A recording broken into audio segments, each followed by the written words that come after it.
Welcome back to the Comic Shop Show.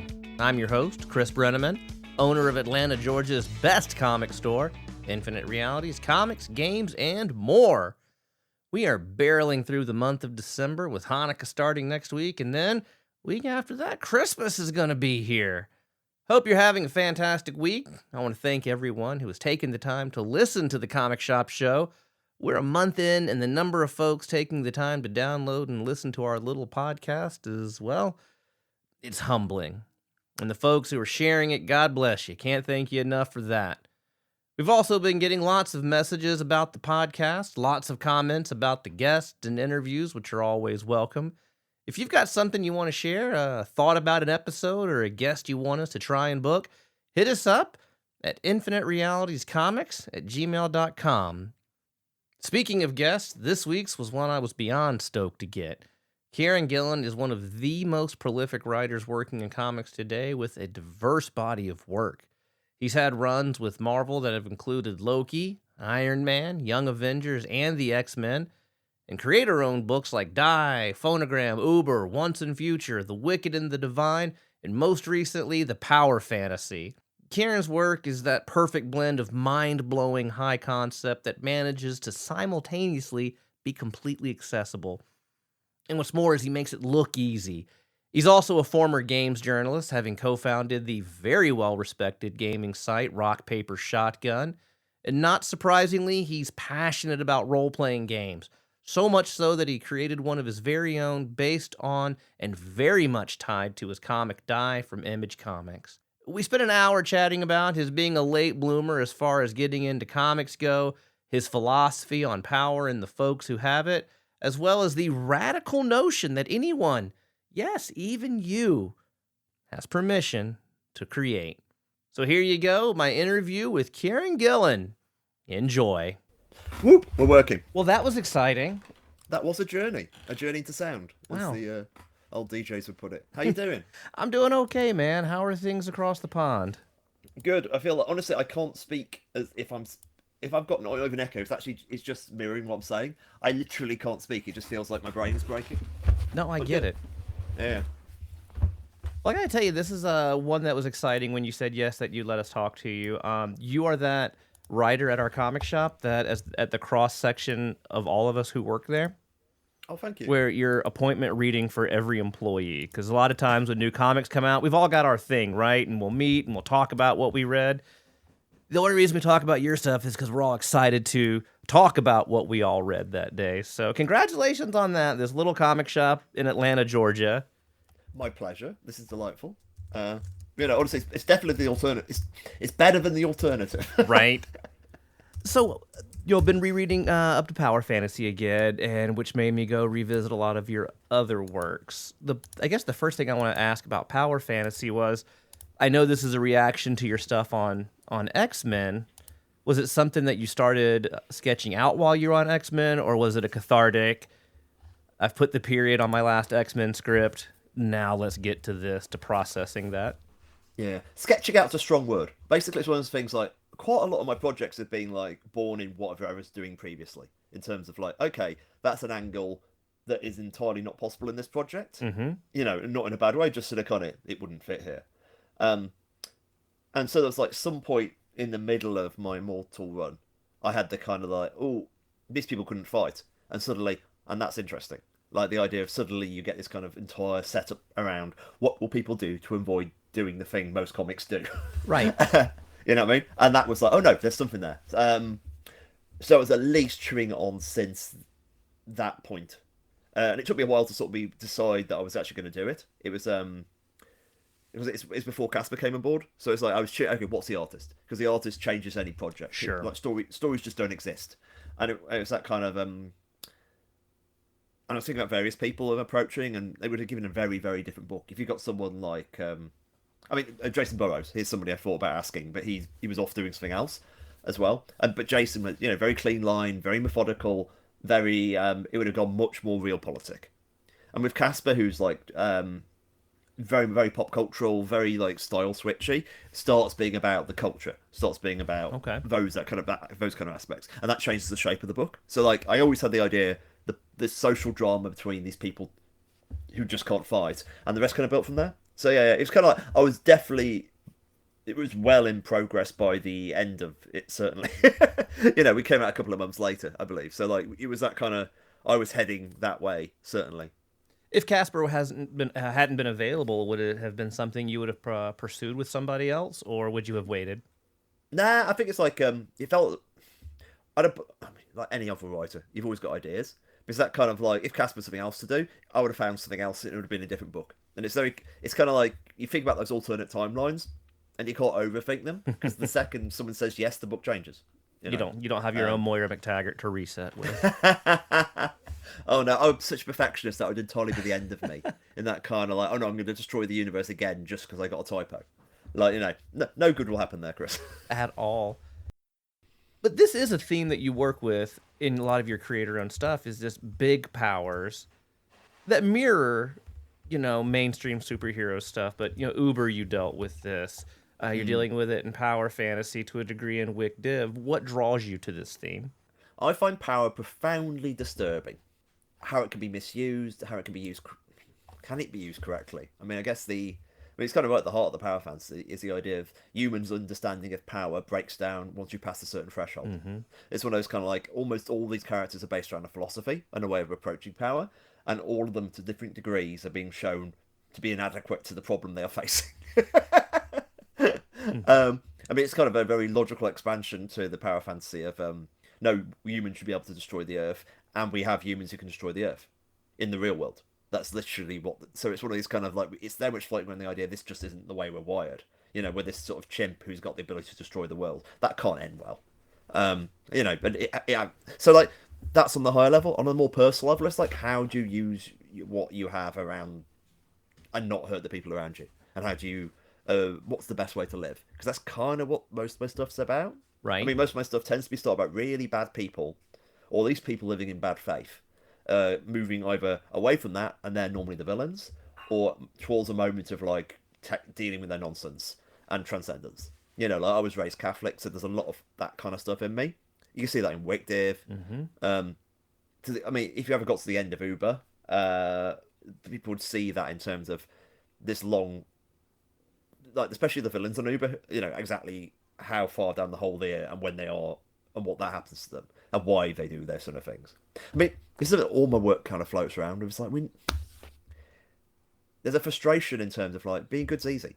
Like we all kind of abstractly know how to treat people well, but we don't. Right. If you look at the world, like so, the question becomes to me is why do we treat people badly? Why do people treat people badly? And of course, and looking to the levels of consciousness and how people convince themselves to do stuff. That interests me, and that's all the way from my work. You've mentioned that it's in Once and Future, certainly in Wick Div, all those kind of things. So yeah, I haven't really answered the story. It's one of these things I regularly say. It's like if I actually could say it in a one-liner, I'll stick it on Blue Sky. The reason why, you know what I mean? Like if I could actually fit it in 280 characters, I would. I wouldn't spend 5 years of my life fighting. Sure. I find that these are the big questions. How do we use what we have? And I think it's like. And especially the personal thing with the power fantasy, it's a lot about thinking, and this is always in superhero work, I think. Mm-hmm. How can you use what power you have well? What is, and that kind of like, how do we best live? So yeah, I find that interesting. Because it's like, something I see, especially with the power fantasy, people are going to go, okay, who do I agree with? Or who don't I agree with? And what would I do? You know what I mean? That's the hard part of that comic, is reading, like, I will go from agreeing with Etienne to thinking he's the biggest son of a bitch and no, Val is right. And then going from like, well, no, she's naive. I think heavy, which is, I get mad at you for doing that to me. Thank you. No, honestly, it's like, that's exactly the goal. That's the, I don't want to, I mean, I don't even agree with myself about the book. It's like, at least, I mean, as I said earlier, like, at least part of it is me having a degree of sympathies with these people and their philosophies and ways they are approaching power. And then it doesn't quite work. So what do you do then? So that's kind of where the book goes, in that what it's about and how we chew them over. Because it's like, I've said this in the back of one of the issues, there's definitely at least one character who wants to make much worse than they are. Mm-hmm. The idea, something much more closer to a real villain, or a classical villain. And it's like, I just didn't find it interesting. Because we know what awful people do with power. We live on Earth. We're seeing it in real time. Exactly, yeah. We could just look out the window. And the power fantasy is like, oh yeah, these people are like probably with this possible exception of Etienne. If we were in almost any other comic, these people would all be goodies. Yeah. I mean, like, because the story would let them off the hook. Yeah. you know, um, so that's the kind of, at least on some level, I'm sympathetic with all of them, especially Etienne. Etienne, unfortunately, has the problem of seeing the like, this place is terrible. We've got to do something about it. And it's like where he ended up going with like issues 12 and 13. I love that stuff. I'm really very fond of the work me and Casper did. I'm seeing personally some parallels between Etienne and Peter Cannon. Your take on Peter Cannon, who was the trying to be Ozymandias. Yeah. I'm seeing some parallels there. I definitely see like Peter Cannon like backing away from the Oz. That's what I find interesting with Peter Cannon is the apathy of Peter Cannon. Yes. That was at least part of it, and that's kind of like I was thinking about the dangers. I mean, this is definitely in power fantasy. The dangers of people who think they're the smartest person in the room. And Peter Cannon, at least, he thinks he's better than everyone else in his universe, and he probably is. And that doesn't make you good enough. There's a line I really like in issue 5 of Peter Cannon is better is a direction. Yes. That doesn't matter where you are in the world, and that's useful. And that's kind of like a lot of. I don't think people tend to think of my work as being particularly moral, because it's full of such questionable characters. But for me, it's always that's the heart of the work for me. You know what I mean? No, it's absolutely. Going to be like what is good, and then what? Because I show what's good by picking apart what's bad and hopefully getting somewhere. And I kind of think that's what I like about superhero comics is that they are regularly, unashamedly about how you live. And if you strip away like I don't know, dressing up as Batman, dressing up, there's a lot about there's really kind of stuff that people can sort of think about. I mean, there's a line I don't know if people ever quite got Young Avengers, not in a bad way, but there was like one thing implicitly in it, in that Young Avengers, you've got our heroes. The entire plot for people who haven't read Young Avengers is basically there's an infinite dimension of like bad versions of the characters, and they're trying to get onto Earth. And our heroes are basically a thin line to stop the bad versions of them entering Earth. And what I'm really talking about there is multiverse theory. The idea that every single decision you make either makes the world better or worse. And like, and by being bad, you are creating a bad version of yourself. and choosing not to be bad, you aren't. So, and that kind of, you're implicitly creating a better dimension just by that incredibly micro decision.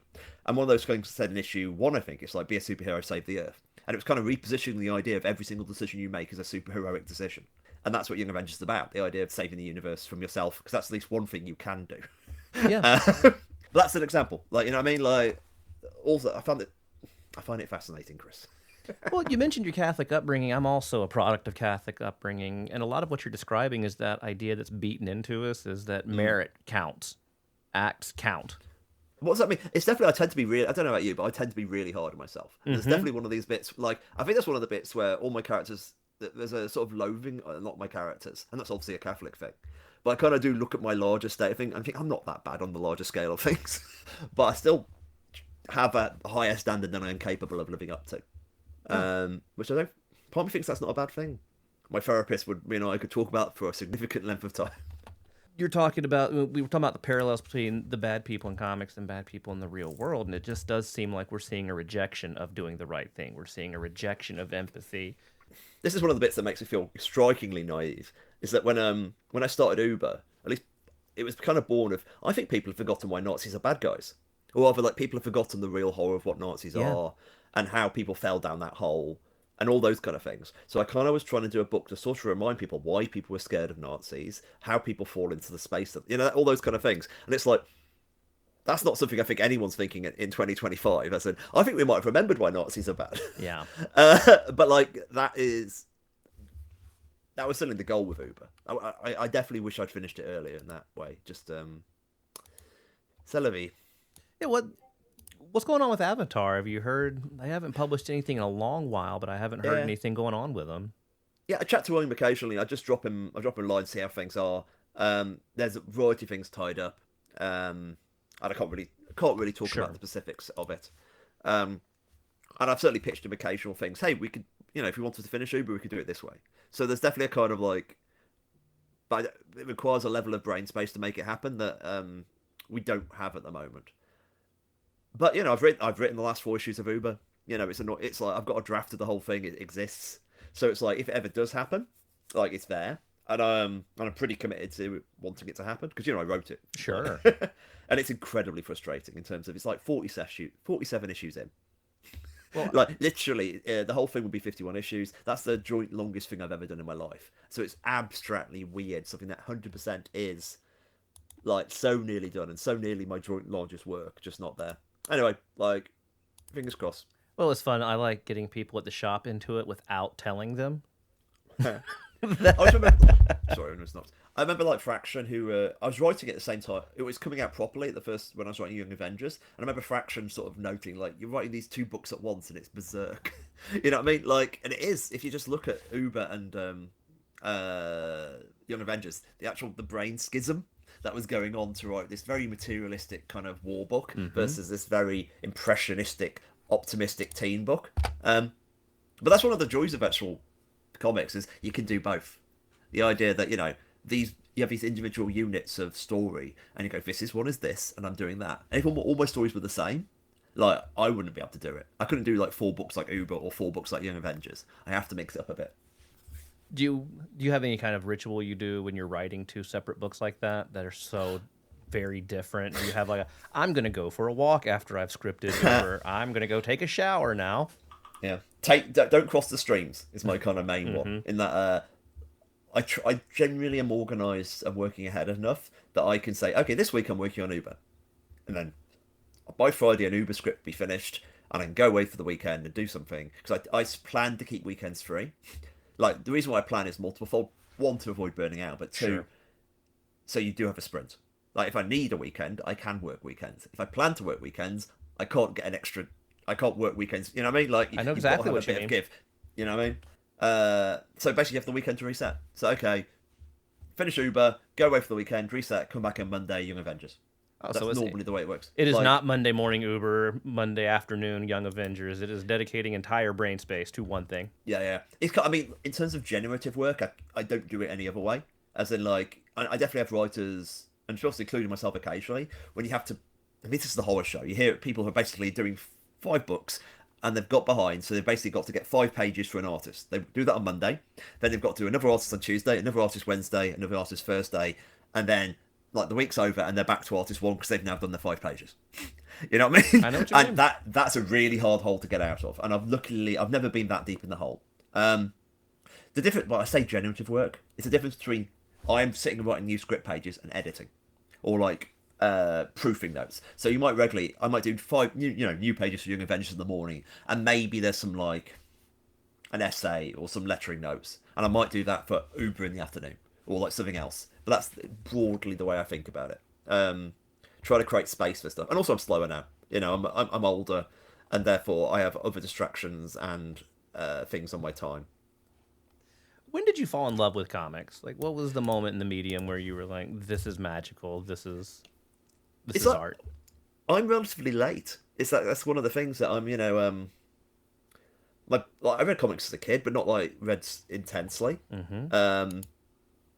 Like my brother was a 2000 AD person. My best friend like cared about comics enough to go into go to Birmingham, the actual city near us, to buy comics. But I didn't get into comics intensely to Watchmen. When I read Watchmen when I was 21, when I lived in America for a year. I lived in America in '97, so I was quite. But like I was reading the music press, I was reading the games press, and they were basically comics was just part of the culture there. So I knew I should be interested in comics because people, they were talking about, I don't know, Watchmen, for example, or The Invisibles, or Mouse, or anything else. So I was aware of comics as something I should know more about. So I grabbed Watchmen one day when I was going to America. I'll give this a chance. And basically I just read it from cover to cover for a month because I had no TV when I was living in America. So it's a hyper obsession over Watchmen. And that was a rewinding the brain. And I had met a friend that year, and he just lent me a load of like stuff. See, long boxes of like early Vertigo and everything else. So I came back from that with an interest in comics, but that was like 1 or 2 trades a year. That really kind of casual person. But circa 2000, Alan is doing ABC. So I come back, I go into a local comic shop hearing, Alan's doing comics again. Let us see what they are. They sound interesting. And when I'm in there, I see The Authority, and that leads to everything else. It's like I open that, see Russia being destroyed in a Hitchian explosion, and go, oh yeah, this finally caught up a bit of my brain. And I fall in love hard. Like I go on the forums. In like 6 months' time, I go to my first Comic Con. I write my first script when I come home that night, and then I'm like involved in the British small press scene, and it kind of goes from there. I'm like a late convert in that kind of like. But you come in. If you're a late convert, you come in hard.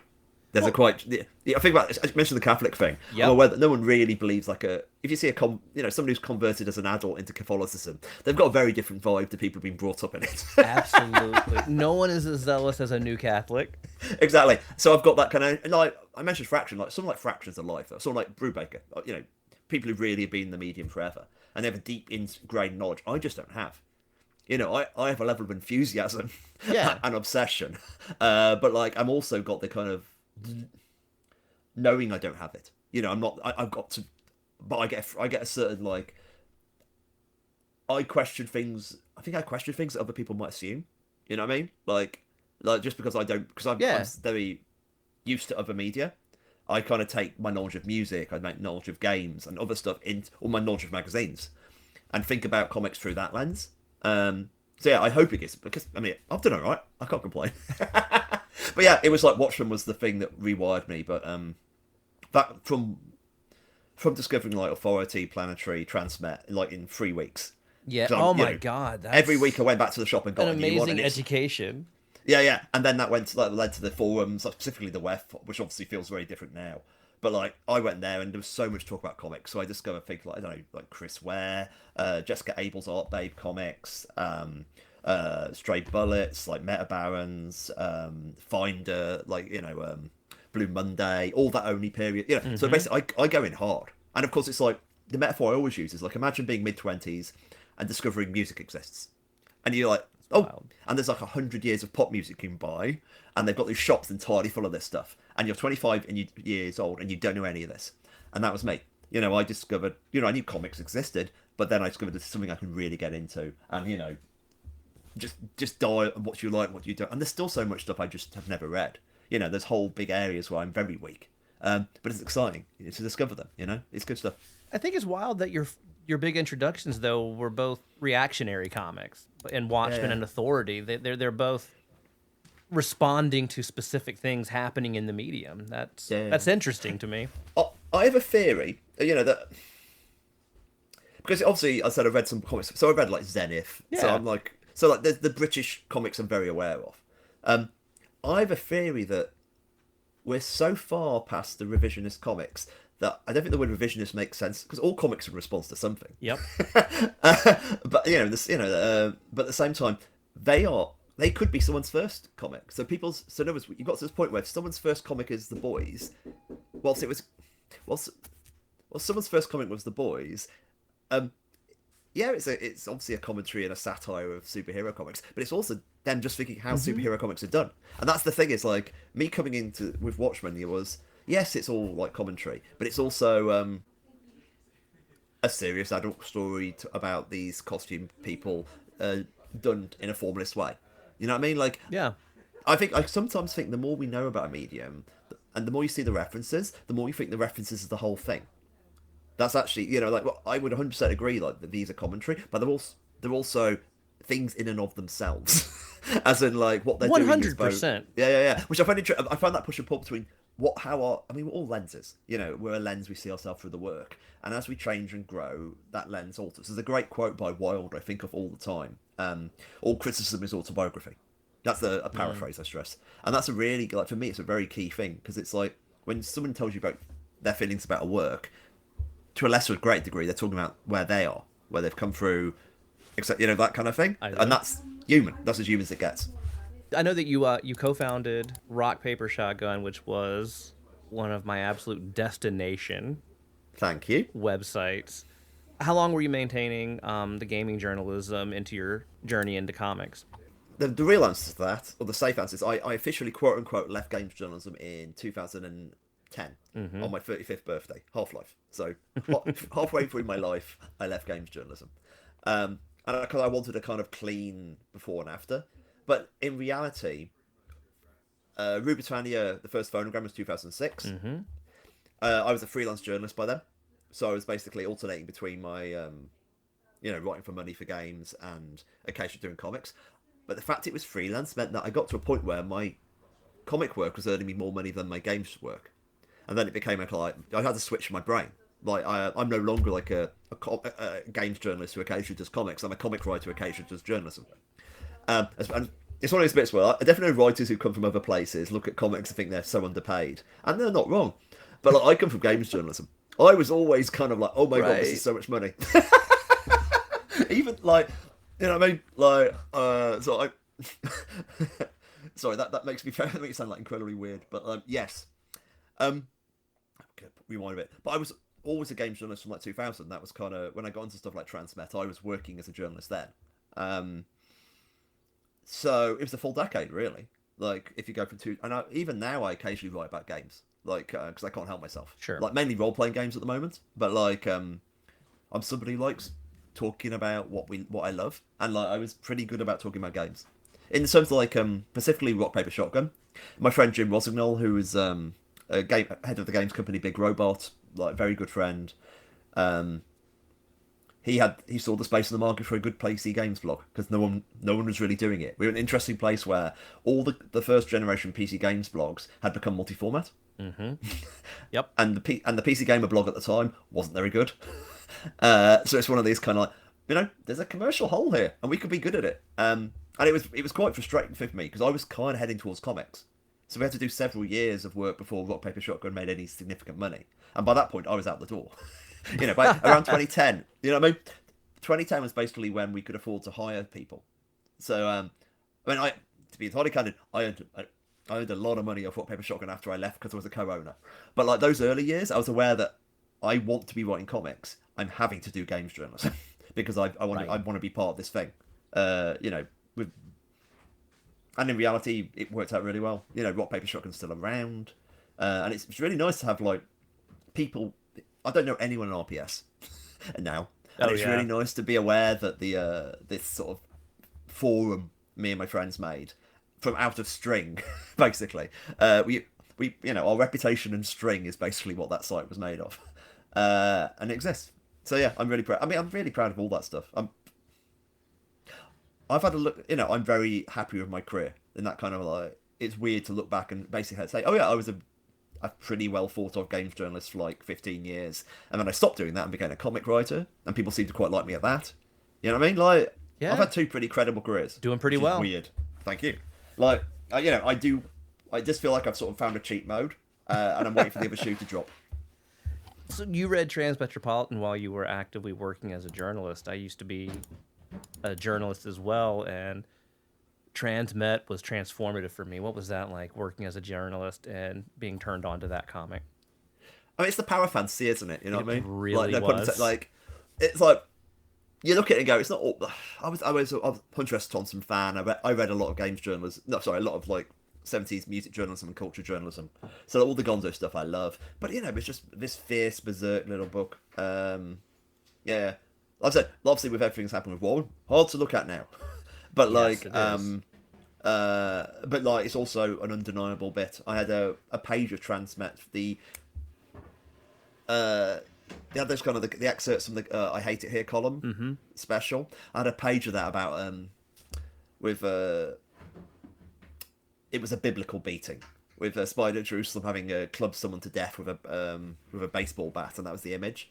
And it was like, no one edits me was the punchline. Yep. And I had that like photocopied above my desk at PC Gamer.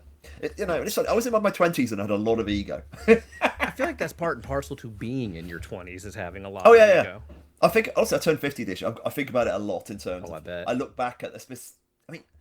Phonogram Rue Britannia is about a lot of things, and that's 20-year anniversary next year. And at least one of the things it's about is that looking back at the journalists you were in your 20s and realize, oh my god, you were an arsehole.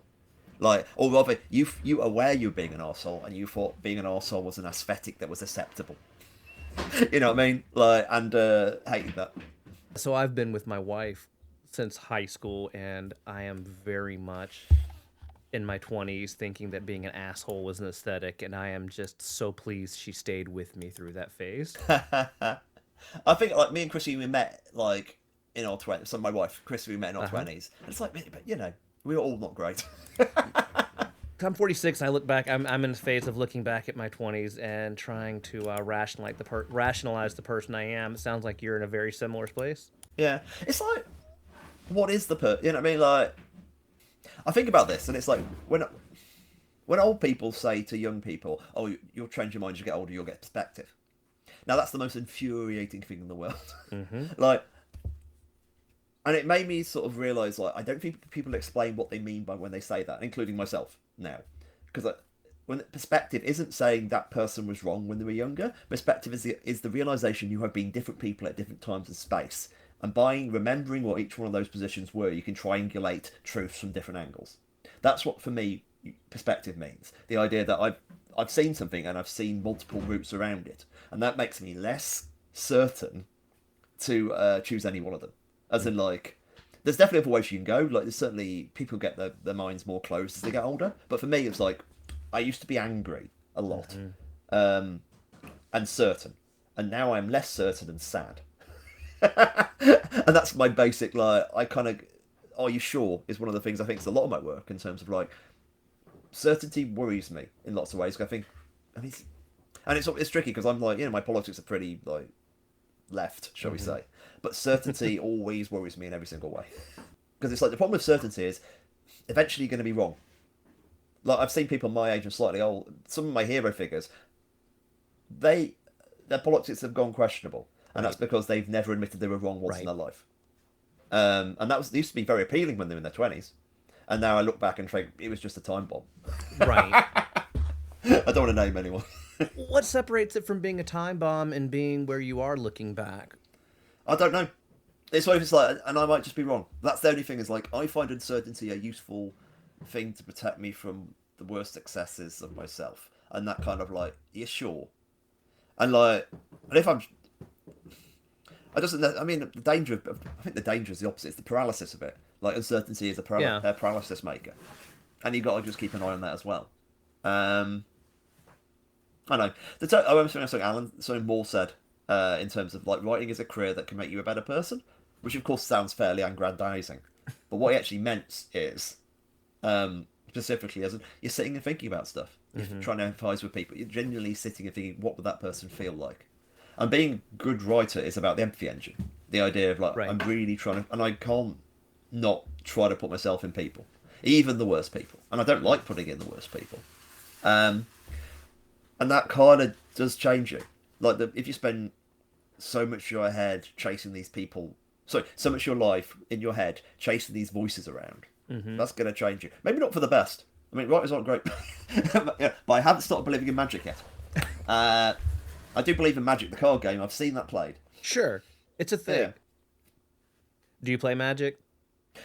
I played Magic once in '97, just before I went to America. Played it, and then went and never played it again. And I'm pretty sure I got at least one of my friends into it in that way. It's like, I appeared to that summer before I went to America. There's a lot of close shaves in terms of, like, I tried something once, and then because I went to America, I never went any further into it. But I've certainly played a few collectible games. Like, I quite like Netrunner until I couldn't keep up with it, as in the reboot of Netrunner. Yeah. My COVID was playing the Lord of the Rings collectible card game by myself, which is, like, the saddest sentence that any human has ever said, I think. It's a good, like, honestly, it's a really good game. Just sitting there, going into the mines of Moria with my dwarves. Look, there's worse ways to spend COVID. Most people spend it drunk. Yeah, honestly, we did that too. Okay. What are you playing right now? Playing this evening, I'll be doing a game of Mythic Bastion Land, which is basically an Arthurian hex crawl game, kind of a miniature Pendragon for anyone who knows that. It's really good. It's by I've got a copy here. There it is. Yeah. Got a little map. I did like little map. Yeah, it's funny. It's like, that is not the sort of RPGs with maps isn't normally what I play. So it's quite fun doing it. It's good. Like, honestly, a Mythic Bastion is just so. It's just my major aesthetic influence is Excalibur, the 1980s movie. Okay, so yeah, that is a top 3 favorite movie for me.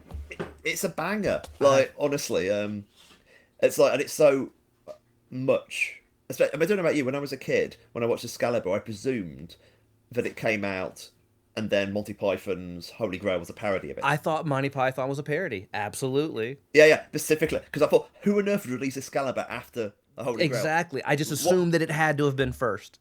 Yeah, like because no one would be like, no, now everyone's laughing at this. I'm going to walk in and do this, but no, they did absolutely. There's so much in that movie, but yeah, that's absolutely aesthetic, and it's going really well. Honestly, I'm resisting explaining how the game's going, but it's at the moment the knights are in the middle of a fog so thick they can't actually lead their army to where they're going, so they're wandering around blindly, holding each other's hands. And now winter has suddenly appeared due to magic stuff, and they've got to break into this fortress and find it, as I said, before they freeze to death, and also before the other.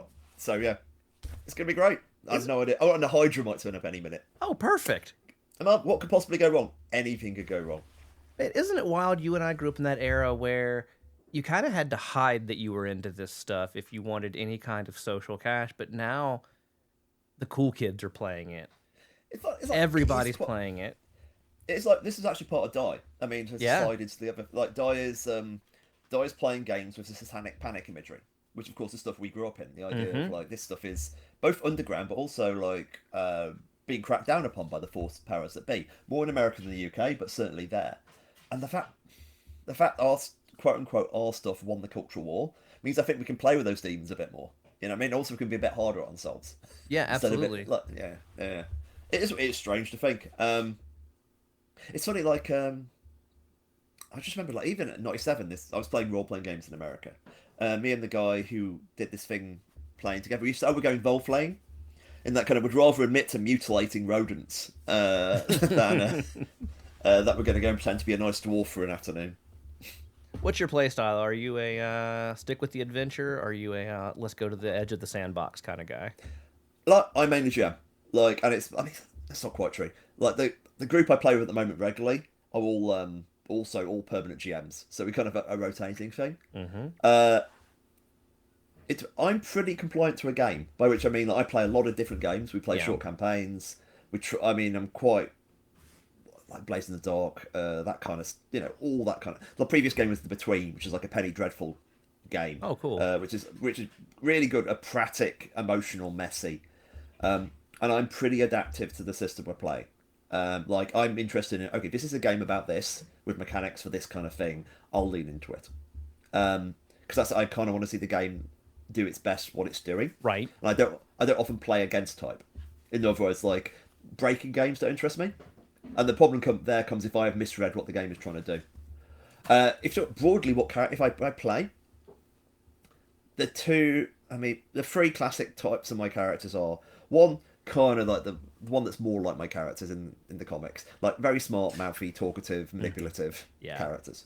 Your classic messy bard, disaster bisexual bard, basically. Two, and this is probably the one I play most if left to my own devices, is paladins. And I don't mean like just a paladin with abilities. I mean Superman. Yeah. I mean someone who will do the right thing no matter what the cost. Aggressively nice, morally certain, and I quite like the older I get, the more I want to do that, because it's like, oh my god, isn't it nice? To actually, okay, I'm willing to go with the cost of it. I mean, one of my favourite examples of that is I was playing a game called Morgoths versus Visigoths. Okay. Which is a kind of like, that scene from Bill and Ted where like everyone goes around the mall. It's a bit like that. So you've got a load of Morgoths and a load of Visigoths from the ancient past, and they're kind of coexisting in this mall and having romance and kissing. I love this game already. Honestly, it's delightful. Really, really bad puns. And I played basically Red Sonja meets Leslie Knope. That's in that cool. kind of like, like someone who's really trying to organise the Visigoths. But that is a very, if you look at it, Leslie Knope is a paladin. She's a paladin. Yeah. That sort of character. And the third one is, I forgot the first two. So first two and the third one, the villain. Like if I'm playing a game which needs a villain, like a lot of Powered by the Apocalypse stuff wants an antagonist character, that is a player, I'll jump on that role. Because in other words, and I don't necessarily like it because I hate people hating me, but like the kind of I will jump on whatever the game needs. So if it's a game with that kind of flow, I'm quite happy to step in. Not happy to. I will do what's necessary. Can you tell me about the development of Die then? I've been dying to talk to you about that. Man, there's a lot. Excalibur is one of my top 3 favorite movies. Die is one of my top 3 favorite comics. Thank you. I have not been able to get a group together to play the game, though, because everybody is terrified to be weeping messes the whole time. It's not... the thing about Die is you can play it lighter. That's one of the... I mean, like, there's definitely there's a way of doing Die, which is basically like the Jumanji movies, like the reboots. Like, these are people from the real world, they've gone to a world and got powers. You can have fun with that. It doesn't have to be as grueling as it is, but it can be fun to be as grueling as it is. Sure. Like, the game was developed... My friend Lee Alexander, like, she was doing something for the Wick Div, like the interview issue, and she said, like, your work is most interesting when you kind of do only the nonsense you would do. And I kind of laughed that off, and I thought about it, and especially I got what she meant with the Wick Div. So especially in that period, I found myself thinking, just do your nonsense. And that would lead to things like, I mean, later, like in Eternals, when I programmed a name generator to generate all the deviant names. That kind of, okay, sit down, work out the phenomes to every single deviant that ever existed, now generate them. Which is fun. We never got around to releasing it, which is a shame. But Die was that, as in, I'm going to do something about RPGs. I'm going to make the RPG, and I'm going to make the RPG from scratch, because I know that's a bad idea. Right. But like, and I'll basically make the 2 projects kind of dovetail and become one. I didn't really realise at the start, 'cause definitely for a long time I didn't realise which was the lead project. Interesting. Like, and I'm, it started as the comic, then I did more work on the game, and the 2 things fed each other. And I would like to say, eventually it's like, which is the dog, which is the tail. And eventually the dog ate its own tail and become an Ouroboros of dog, and became one thing. And now I kind of look at Die the comic and Die the RPG as 2 ways of looking at the same thing. As in, Die is an idea that lives outside the context of either the comic or the game, and the game and the comic are 2 separate lenses to study it. Yeah, so that's kind of how I did it. And it's like really some fundamental things appeared first in the game and came over. Like the nature of the Fallen, as in players die, then become Fallen, came from the game. Like, and I had the word Fallen in the comic beforehand. I didn't know the origin of the Fallen until I worked out it had to be the players. And that came from me trying to avoid player elimination. And then it's, oh no, wait, so I've already called them Fallen, that's perfect. And the rest comes from there. And it was really interesting for the comic, because it basically made me think about Die twice as much as normal. You know what I mean? Like, in the same way that the Wick Div playlist was, I put the playlist on, and it makes me think about Wick Div. With Die, it's like, okay, I'm writing the comic, stop writing about the comic, now I'm working on the game, but I'm still thinking about Die. You know? As in, so, and it makes me really get more room to concentrate. So yeah, and it was a joy. Like, honestly, like, the Discord's really busy, people play it a lot still. Not even still, it sells well. I mean, we did the quick start, the comic format quick start for Die RPG. Yeah. So I just really love the idea of, like, people can pick up Die, then see this relatively inexpensive thing they can buy and and take home and try it. Especially because, you know, as you say, like, there's so many.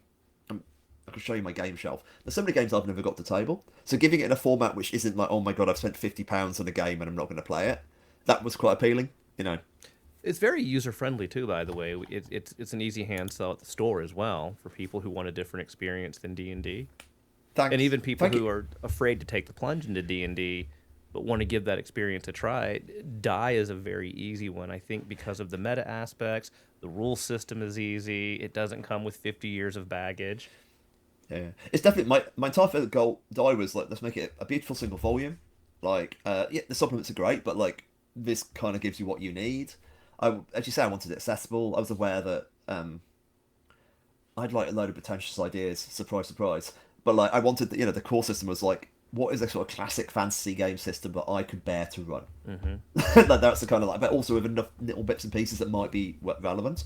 I kind of wanted to do that because like so much Die the game is on the story side, the persona side, and just say it's despite being meta, it's definitely more accessible than I think people realise. In that kind of like, I don't know what an elf feels like, but I know what, I don't know, a random person who's disappointed that they never got the promotion feels like. And that's, I mean, the fun of Die is you make up sad, you know, you take real world people, you work out how, you make them up between you really get to know real people, and then you drop them into an unusual situation, and then you just, that's easy to roleplay. It's like, oh my god, I was meant to pick up the kids, and now I'm in a weird room, and this monster's coming at me. You know what I mean? Like, it's really as basic as it gets. It's relatable. Yeah, it's universal.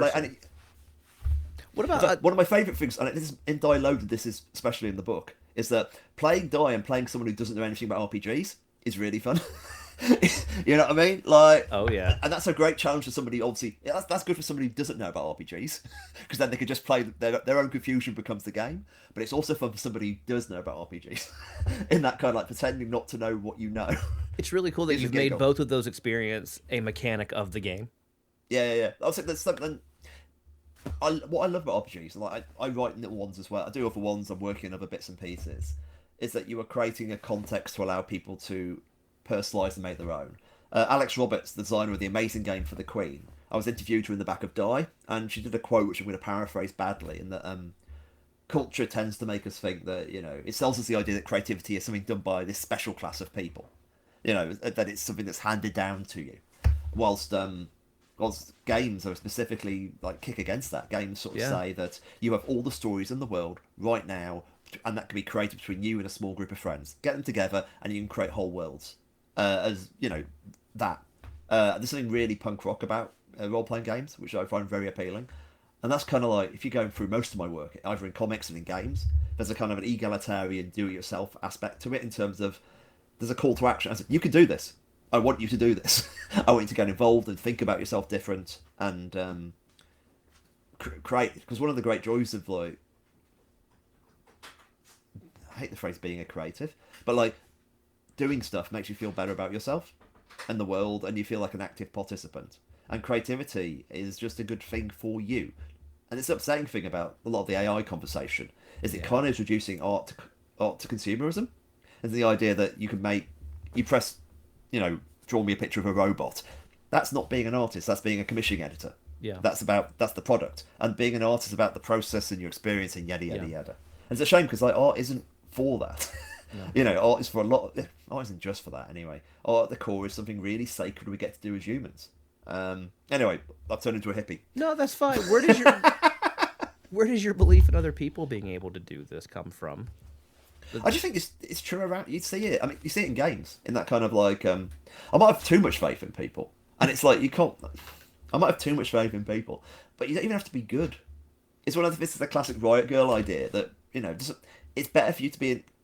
Okay, I'm paraphrasing a Joy Press and Simon Reynolds argument, but there was definitely an idea in many scenes is a band you're in, no matter how bad the music, is better than any music you could listen to. And then of course that's about talking about what it does for you. As in, the idea isn't just something because if you actually look back at the history of humanity, like recorded music, it's like slightly over 100 years old. You know what I mean? Yep. And up to that point, art was something we did together. You know, people did music, people got our guitar, you know, people banged on the table, people sung. And especially it's one of those awful things about like recording music is how when you hear a genuinely good singer, people are less likely to sing. You start thinking the idea of like your voice isn't good enough. And of course that's not true. All of human history is about people singing badly with their friends. And we become ashamed of our voices. You know, and I mean, it's weird. I had my daughter like a few years ago, and having her made me much more comfortable about my voice again. In that kind of like, I had to sing to her, and I had to start listening to it and just trying to understand, because I hate my voice.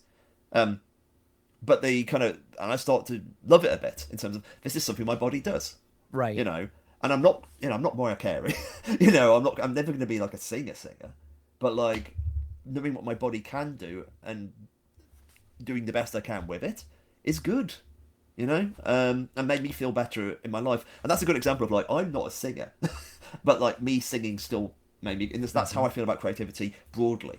In fact, one of my friends, Sarah Gordon, who's like the queen of British folk horror comics, she's amazing, I love her to death. We do a DJ club thing with me, her, Al Ewing, and a guy called Dan Hart. And we're talking about having a zine table and just trying to encourage people to do little zines, and not for anything but not for any like commercial reason, just kind of like doing a zine for no reason at all apart from the art's sake. It's just good for people. It's therapeutic. It's kind of reminds you of your own power, I guess. Anyway, I'm ranting, Chris. No, it's what you just described, something that happened at the store recently, and it's a semi-regular occurrence. We have children bring in comics that they've made that they just want to show us. And sometimes they'll have had mom and dad photocopy it, and they just ask if we can give it to people. And that's something I think that it's magical, it's beautiful. I love it when that happens, but at some point we lose that, to your point. where we don't feel like we have permission to be creative anymore.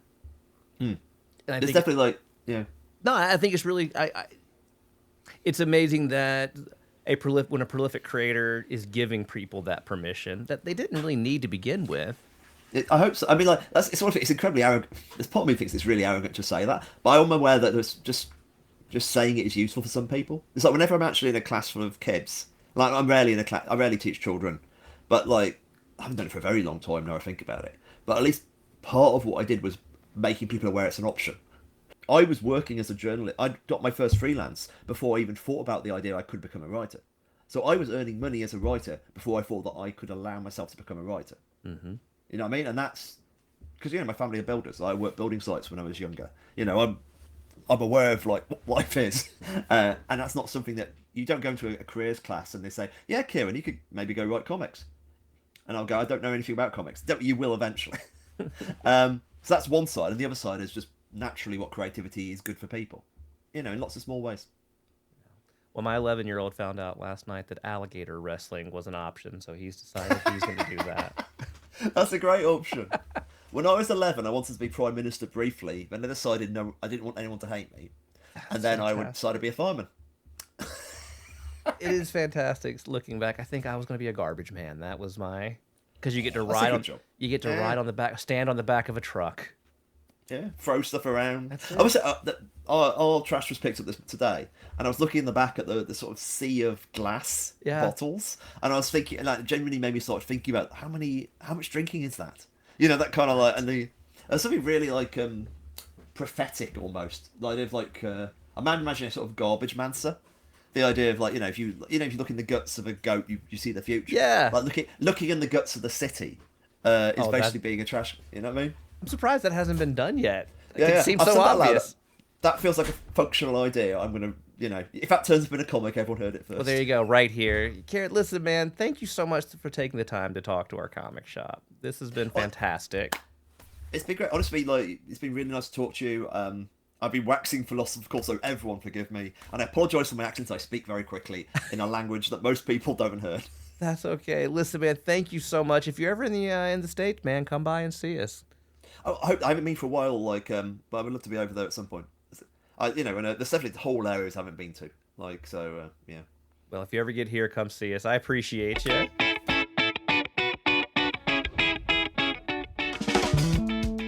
Man, Kieron Gillen is a cool guy, and I had a blast talking to him. Now, as you heard, we spent some time talking about his role-playing game, Die, which is legitimately amazing and a truly original take on the medium. The game charges you with playing a fictional version of yourself pulled into a fantasy world from your real life. You get powers, you get all the cool stuff that comes with playing in a D&D style world, but you also take your real life hangups and trauma in with you, and it turns that into a mechanic of the game. So if you and your gaming group are looking to try something new, maybe give that a shot. But keep a box of tissues handy, as I understand tears get involved a lot. Well, that's it for this episode. You can hit up our website at www.infiniterealitiescomics.com, where you can learn more about the podcast, the store, and sign up for our newsletter. You can follow us on Instagram at Infinite Realities Comics, or you can swing by the shop, Infinite Realities, here in the Atlanta area, and hang out with us live and in person. All right, folks, that does it for this episode of the Comic Shop Show. Until next week. Be safe out there, everybody.